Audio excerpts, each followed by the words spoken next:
Hi everyone, 79 Hurst guy here one more time. And what I'm bringing you today is a 1995 year of manufacture E9 series Benjamin-Sheridan CO2, obviously nickel pistol.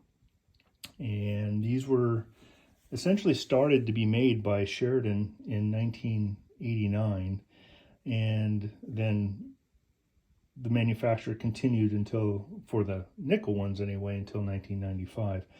I was going to do just a little bit of a history because it gets kind of confusing with the early 90s guns. But so Benjamin bought Sheridan in 1977, and both the companies made their respective air rifles and pistols, I'll say separately, and had their own lines.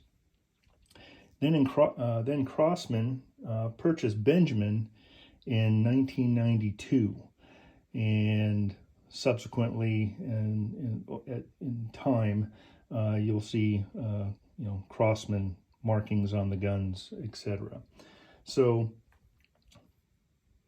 the E series Sheridan, as I said, was in 1999. Their serial number started off with E, and then 0000 number 1, and then started moving up, serial numbers or up numbers. And I don't know where they ended up stopping before that particular short production run ended. And then Benjamin-Sheridan now decided, I guess, to combine and started making this particular gun that will say Benjamin-Sheridan, and it is made in Racine, Wisconsin. And while I'm thinking about it, the early guns, the Sheridan E series, they also had a chrome cam plate and chrome rear sight, where the Benjamin-Sheridans obviously had the black. But this particular gun, as I said, was made in 1995, in the last year. And in 1994, what they started doing was actually in the serial number denoting at least the month and year of manufacture. So this particular serial number starts off with a 3, so it was made in March 95, so 1995. Then the next number here is a 7, and I look at the 7 as a control number. And then the actual pistol number 07086. And what gets confusing for me on this, being the last year of manufacture, is that 7086 is actually a quite high serial number. And I've seen some of the EB model guns in 1995, which would be the black version, for example, have a 6957 and then a lower serial number.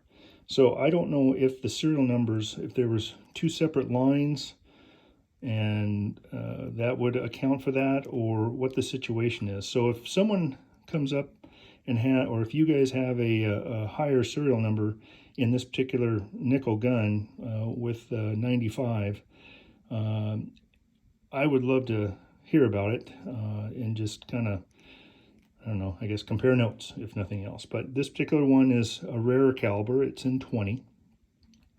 And they made them in 177 and 22 calibers as well. The early Sheridan guns were in 20 caliber. So you'll find more of those earlier guns. That's what you're going to find, because 20 caliber was a Sheridan caliber here. But you'll notice on this back side of the gun, there's absolutely no markings whatsoever on this particular one. It's completely sans any information on anything. It's all contained on the this side. I'll call it the left side of the gun here, with Benjamin-Sheridan, Bloomfield, New York, manufacturing location, E9 series, pellets only, and 20 caliber. To my knowledge, the 95s are the only ones you're going to see that way. On the other guns, the like 94s I've seen, it'll say Benjamin-Sheridan on this side, and then potentially Racine or even the New York address over on this side. But the other guns, as I said, all have some kind of, or it could be even a serial number, some kind of marking on this side. So I think this is unique to this particular year of gun. And then the Rarity is the 20 caliber as well for that. Okay, so as I said, they did make the EB series, which is the black. And the black series, at least per Benjamin-Sheridan products, information for their manufacturing here, lists well, let's see here. They went until like 2007, 2008, something to that effect, whereas these stopped in the nickel stopped in 1995. And they don't list it. In the manufacturing, it just lists 177 caliber, which would be the E17, and then the EB22.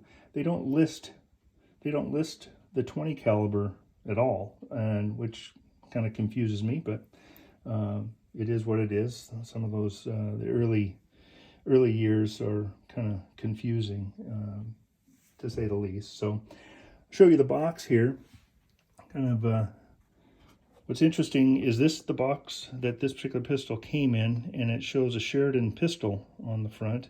And I don't know if they were using up the boxes. I've seen other guns, earlier guns, that have this exact same box, same picture, everything here. It's in pretty good condition for the age that it is. On the back side of this one, it will have the nickel, and if you'll notice, this one actually on the back of the box here says Sheridan Products, Racine, Wisconsin. One other thing to note would be the Sheridan frame, and on this particular Benjamin-Sheridan, it has a Benjamin frame, which you can see the indent right here where it's obviously different, and that would be the Sheridan frame. On the end here, it gives you the models: E17, E20, E22, and then if it's black, it's EB17, EB20, EB22. And I've seen guns for sale over the year 2000 in the 20 caliber, in the EB, or in the black, but as I said, according to the manufacturer there, for information online, they say they didn't make it, but they're out there. Wanted to show you this. This was a Benjamin-Sheridan catalog fold out that came with this particular gun. What was interesting to me is once I got it open, kind of looked at the offerings here. So they've got kind of early 90s-ish rifles. I know this is the 397 carbine, and off the top of my head, I want to say that was in 1994 that they were manufactured through 97 or 98. But what caught my attention in this particular catalog is that it shows the pump-up guns in both chrome and the black, but in the CO2 it just shows the black. So if 1995 was the end, I guess this is just kind of showing what's going to be available in the future, or by the time this was sent out in March of 1995, or at least manufactured in 95, they already knew that they weren't going to have any more to sell. So that's why I was kind of confused with the serial number. That high 7,000 usually is kind of more of an end of the year type serial numbers. So again, if anybody has one that high, that would be great to know. Show you the Benjamin-Sheridan catalog, owner's manual. Again, the calibers in both. This one is actually marked with the Benjamin-Sheridan Corporation in Bloomfield, New York. And then we've got just the product registration here, special message to parents, and then authorized service stations. Again, Benjamin-Sheridan, and then showing the New York address. And this was just a notification that it was tested at the factory, and the CO2 powerlet was going to be in the gun when you got it. Obviously, it would be it would be empty here. So one of the things also, the serial numbers, when you start looking these guns up, will get very kind of confusing. And I want to say when Benjamin-Sheridan was doing their earlier guns before Crossman purchased them, they started incorporating serial numbers that you might see a Q and then 6 digits, or you might just see 6-digit serial numbers. And I don't know, other than I know this serial number here, 9495, and then probably beyond, that allows you to kind of date the pistol. The other ones I don't think have any way really to do that unless you know it, and it just can be very confusing at times with those early ones. But anyway, just wanted to kind of show you this and put it on your radar if it's something you might be interested in looking for, and maybe run across out there on Craigslist or wherever you might go shopping, and pick one up. It is a beautiful gun, and I'm really happy to have it in my collection. Thank you so much for stopping in and taking a look.